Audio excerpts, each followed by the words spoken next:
Berbahagialah Anda yang bisa memberi tanpa mengingat, menerima tanpa melupakan, dan bisa berkorban dengan penuh keikhlasan. Masih bersama saya Mary Riana, kita bisa melampaui batas kemampuan kita. Dari impossible jadi impossible. Dan seperti biasa, sudah ada beberapa komentar di Twitter tentang jawaban dari pertanyaan yang sudah kita berikan tentang topik malam ini. Pertanyaannya adalah, menurut Anda, apa makna berkorban? Dan berikut adalah komentarnya. Yang pertama datang dari Edo Tirtawinata. Pengorbanan adalah perjuangan yang harus dilakukan baik materi, tenaga, waktu, dan lain-lain. Berikutnya dari Nur Fitriani. Berkorban itu usaha untuk merelakan sesuatu yang berharga demi sebuah keyakinan dan tujuan. Berikutnya dari Belitung, hidup ini harus berkorban baru kita bisa tahu arti perjuangan.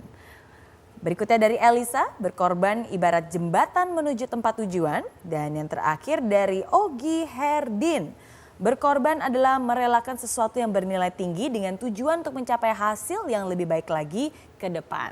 Terima kasih untuk Anda semua yang sudah selalu mengirimkan komentarnya lewat akun Twitter kami @possiblemetrotv. Nah, Pak Jamil, semua setuju harus berkorban. Hidup memang harus ada yang dikorbankan. Nah, tapi apakah ada batasan dalam berkorban? Iya, kalau menggunakan kerangka agama yang saya anut, agama Islam, berkorban itu sunnah. Sunnah itu bukan yang wajib. Dan sunnah itu tidak boleh mengalahkan yang wajib. Jangan sampai kita berkorban sesuatu, tapi kemudian yang wajib menafkahi istri tidak terjadi. Jadi nolong banyak orang, tapi istrinya nggak punya duit. Istrinya kemudian sengsara, ya nggak boleh. Karena wajib itu lebih prioritas dibandingkan yang sunnah. Nah, maka kemudian tidak boleh kita berlebihan. Harus sesuai dengan kapasitas kemampuan kita. Ya, artinya berkorban pun tetap ada kadarnya. Tidak boleh berlebihan. Tidak boleh berlebihan. Bahkan berkorban pun tidak boleh berlebihan. Ya, sesuatu yang berlebihan itu tidak baik. Oke, luar biasa menarik Pak Dedi. Tidak boleh berlebihan, bahkan untuk sesuatu yang baik pun tidak boleh berlebihan. Iya, karena kalau berlebihan khawatirnya tidak berlanjut. Ya. Padahal Tuhan ingin pakai kita terus sebagai sarananya. Ya, serelanya, seikhlasnya, walaupun kadang-kadang sedikit keluar dari budget, tapi jangan sering-sering supaya berkelanjutan. Karena orang yang akan kita tolong kan nggak hanya 1-2 orang kan ya.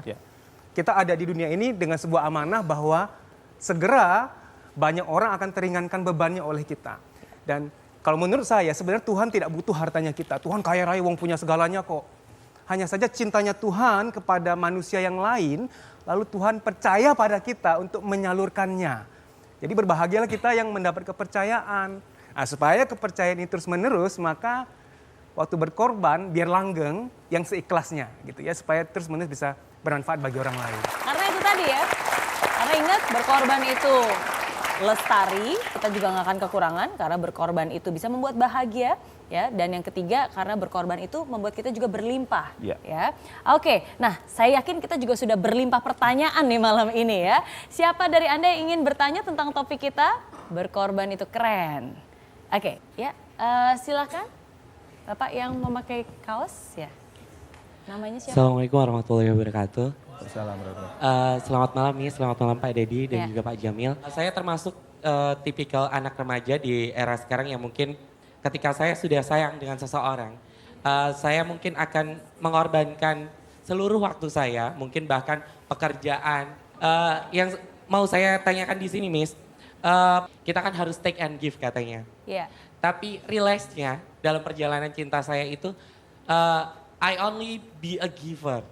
Memberi terus ya? Iya. Tidak pernah menerima? Iya. Oke. Tapi di sini saya hanya bisa, oke lah, mungkin ini salah satu pengorbanan yang harus saya lakukan. Iya. Untuk mempertahankan hubungan saya dengan pacar saya. Oke.